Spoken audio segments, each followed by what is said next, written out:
Hi, True Crime Grapevine fans. It's me, Patty Lee, host of the True Crime Grapevine. If you're new here, welcome. What is the True Crime Grapevine? Well, what I do is I watch all the true crime and then I repeat it to you once it's been, stomped on, distilled, if you will. And then I tell you what the tea is. Well, wine, I guess, is the thing, because it's the grapevine. So, what do I have for you this episode? We are starting with a new case. It is a mystery case. Why do I say that? So, case one, this is catching up cases. Basically, I'm recording this the very end of May. These are things that happened throughout May, mostly towards the middle and end. This case just came up. If you're new, you might not know, I like to theme my podcast, YouTube, with a drink. And we have my favorite summer drink. I'm not a very sophisticated drinker. Sometimes on the True Crime Grapevine, I try to drink wine, but most times, sometimes it's just a malt liquor. This is red, white, and berry Smirnoff Ice. It tastes basically like a bomb pop, and I like it because it is it's for Memorial Day. It's patriotic, if you will. All right, so so grab whatever drink you have that's nice and cool. It's summertime where I am, and let's get into it.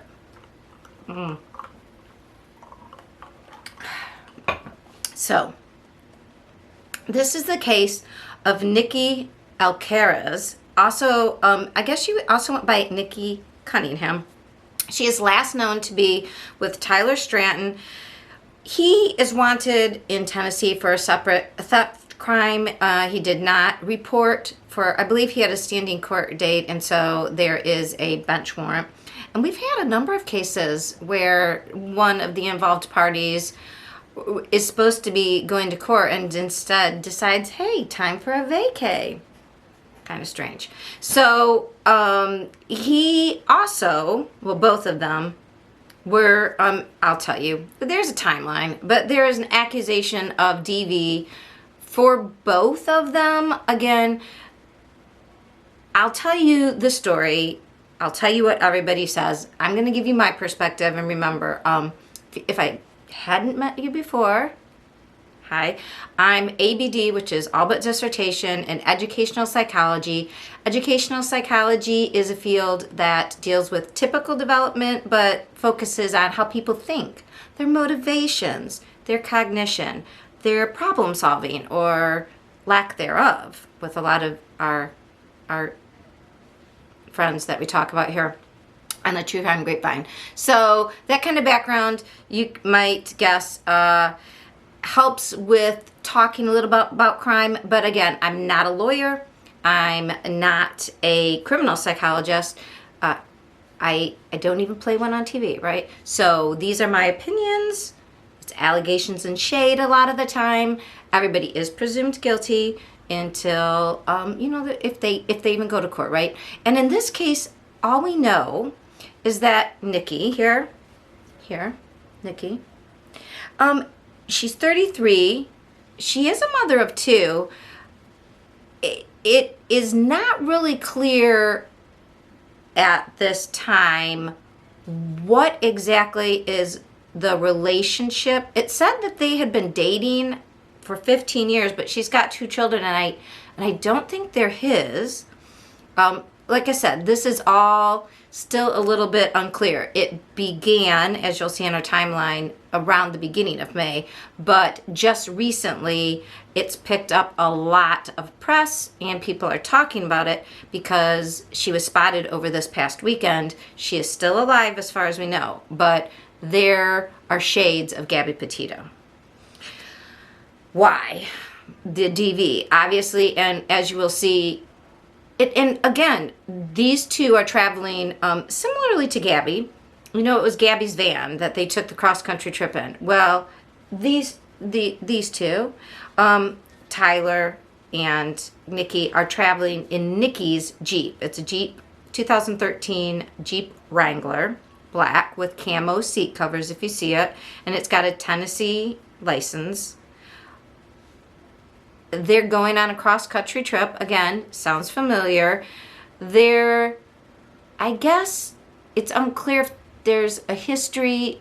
I saw this first on Twitter, and then I actually got into a little discussion with one of my Twitter true crime account friends, and she was saying like she was talking to people somehow in the area, and it seemed she got the impression that they had a history of both of them having domestic violence, DV issues, and I'm gonna sound, there's a movie from the 80s where the mom kept saying drugs, like the loud whisper, but a drug abuse problem, I guess.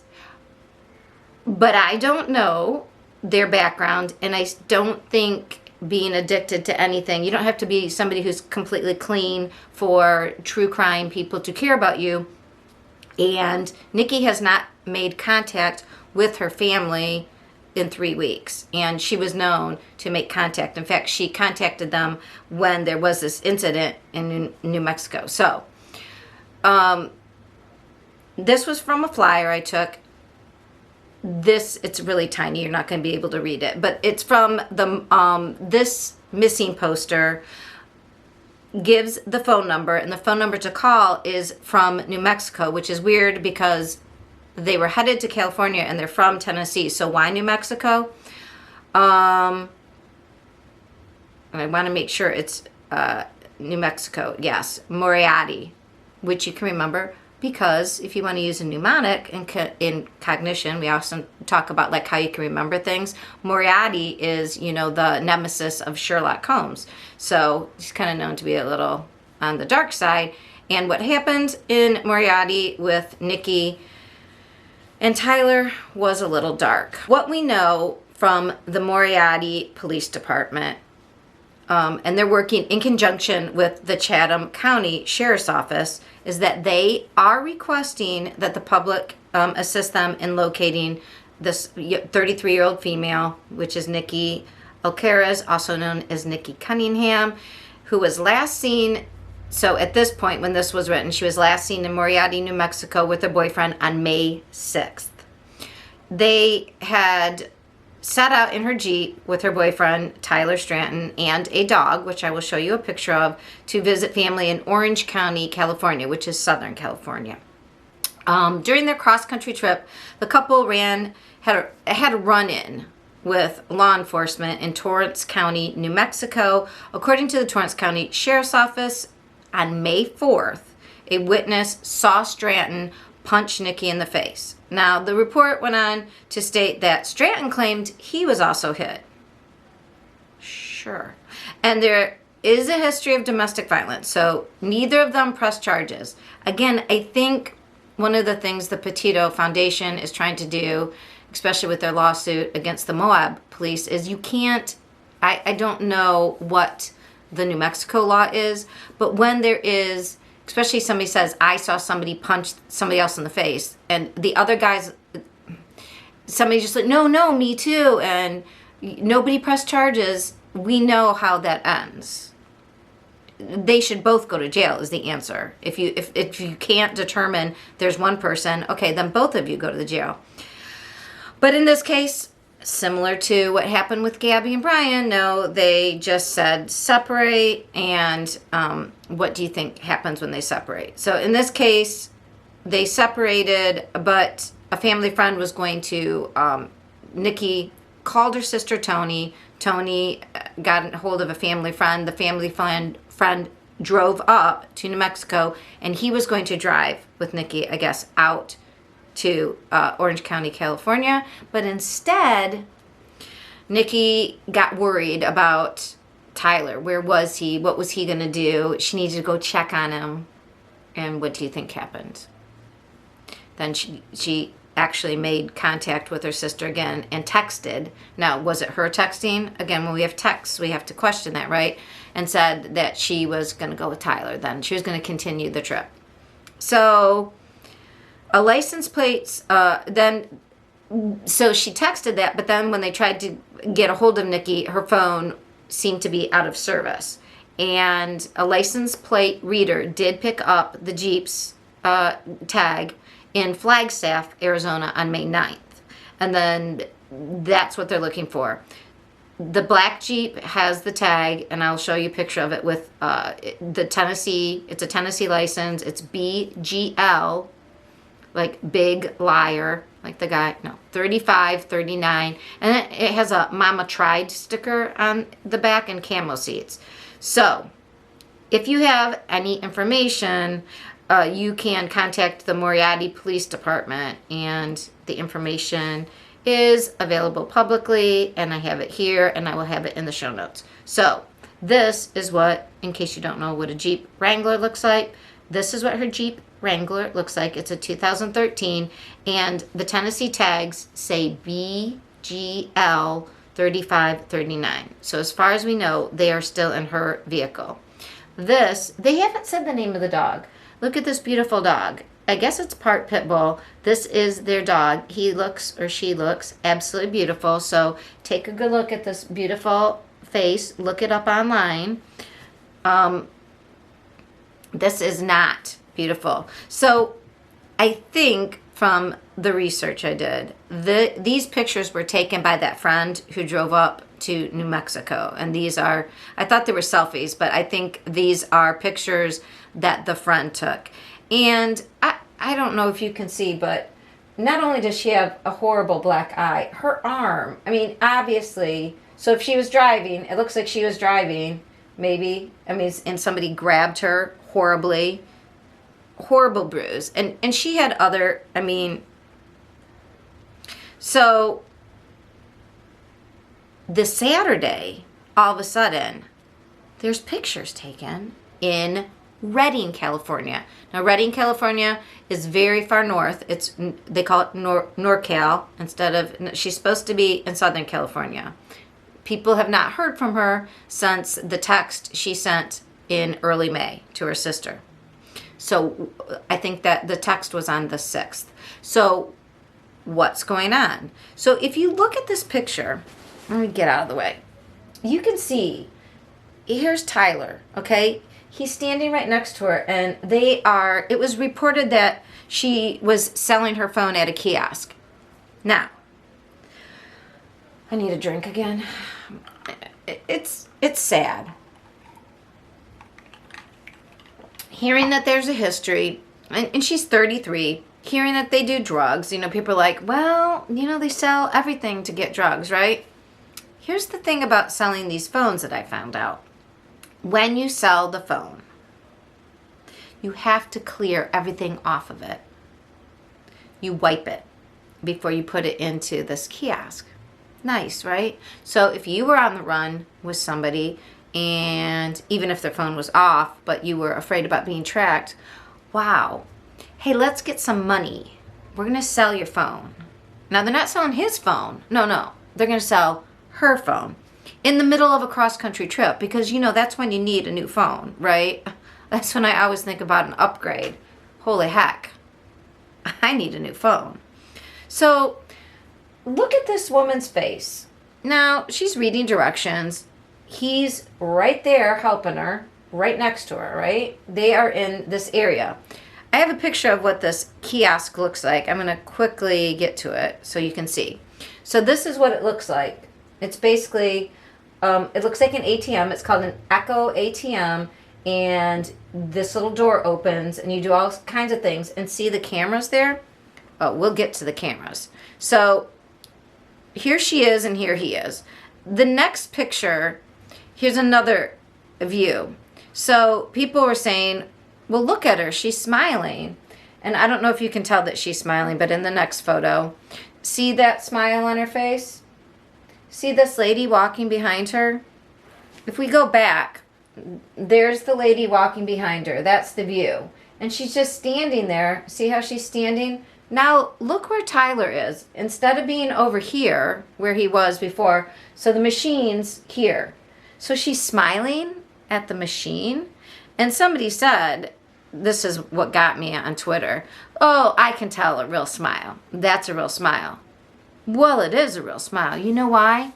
You don't get your phone and the money for your phone unless you match a photo ID. You have to have your state ID, and then they match it to you in real time. So that is her smiling like her driver's license.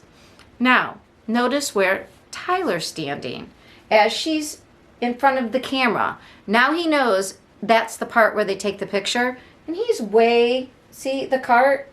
Suddenly, instead of being right next to her, he's way far away and looking away from her. So now she also had to fingerprint. That's one of the security measures of Echo ATM. So if you want to return your phone, you start out by wiping it. You have to provide your state ID, and then you have to, in real time, have your photo taken so that they can match that. And there is a remote attendant that checks that, and that is the person who was looking through what came through on the weekend and saw that this information matched the woman that there was a missing report on, an endangered woman. So do you see, so do you see her finger here doing her little thumbprint right there? And do you see, I don't know if you can see, but right over here, right next to her, where he was before, look, there's Tyler right next to her. So this is the fingerprinting process. And when so there's the beginning process, probably putting it in. See, Tyler's right there to her left. And then when she fingerprints, he's still there on her left. And I don't think he knows that the machine is taking pictures of all of this. But when it comes to now you have to smile for the camera, she stands there nicely and smiles, right? And he's now suddenly off and has his head pointed the other way. Now, could this be a coincidence? Could he not be trying not to be seen? I don't know. It's just weird that this guy, so I don't think she was smiling suddenly, a big happy smile for absolutely no reason. I mean, she was smiling for the picture and the fact that that he was right next to her on the other side, and then all of a sudden he like steps back and behind when he knows that's the smile take your picture time. Seems like, let's get rid of your phone at a place where it's totally remote. So I looked up this Echo ATM, and it says, we work with our retail partners to ensure our kiosks are sanitized regularly. So this probably was a big deal during COVID, right? And we provide a selling experience with no human contact. Again, during COVID, for 2 whole years, and even for some people now, that was a big deal. Each kiosk is also equipped with extensive security features to ensure a safe selling process.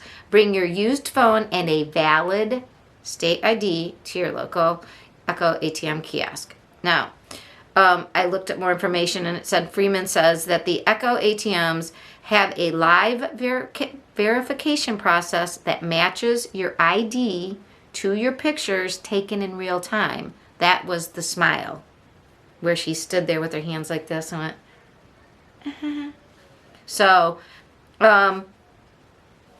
thank goodness that they do have all those pictures. And thank goodness they're snapping pictures while you're fingerprinting and while you're putting your phone in anyways. Because you could see how Tyler was standing right there. So, again, here's our timeline.